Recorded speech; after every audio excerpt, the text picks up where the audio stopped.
Good morning, everyone. We're continuing here in the words of the CHOFETZ CHAIM, speaking about praising people when you're allowed to and how you're allowed to. Today we're going to talk about praising people publicly. All of this that we said yesterday, that Reuven could praise Shimon, as long as he's not being excessive in his praises, that's only when Reuven is not praising him in a public manner, in a form. But if you're praising somebody berabim publicly, so even if the enemies of the subject are not around, still you can't do that. Why? Because when there's many people gathered, it's invariably going to happen that all different types of people are there.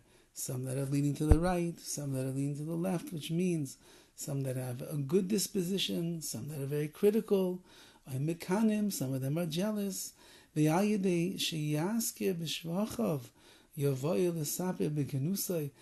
by praising this person in public, for sure someone that's in that audience is going to end up speaking Lashon Hara and saying not nice things about him. However, if the speaker could surmise that the listeners will not disparage Shimon when they hear his praise, Kagoin, for example, they don't really know who he is, then you would be allowed to praise him even publicly, as long as you don't overdo it and lay on the praise in a thick manner. Now, if somebody wants to praise a person, this person already is known in the community as being an upstanding, righteous person, where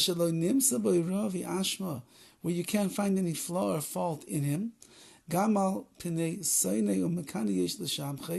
Even in the presence of his enemies or those people that dislike him and envy him, you'd still be allowed to say over. Why? Because since that this person is such an amazing tzaddik, who has such a great reputation, so it's going to be very hard for even the enemy to put down who he is. Why? And even if they do try to put him down, everybody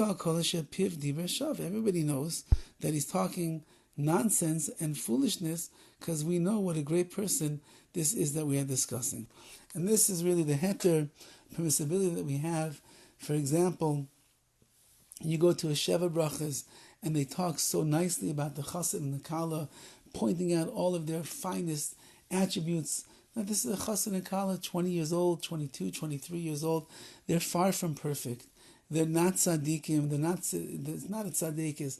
They might be a wonderful young couple with a lot of mileage, a lot of good points, but they're certainly not perfect.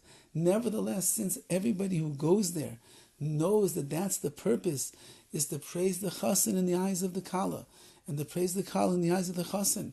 Everybody knows that's what's going to be said. They're not looking to find the wrong in the statements that are being offered as the praises for the chassan and kala.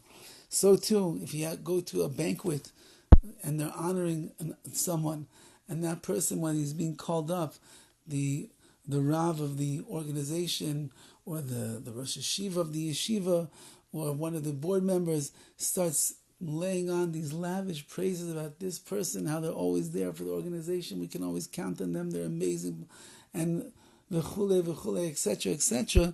Once again, it's understood that is why this event is taking place. And therefore the same thing by eulogies at a levaya, at a funeral, when they praise the person who's departed, we're not expecting the people that are in the room to show jealousy and anger and frustration and hatred. The person is lying deceased, and we're trying to build up his character in the eyes of his family, in the eyes of the people that are there, to inspire, and therefore we're not worried about that.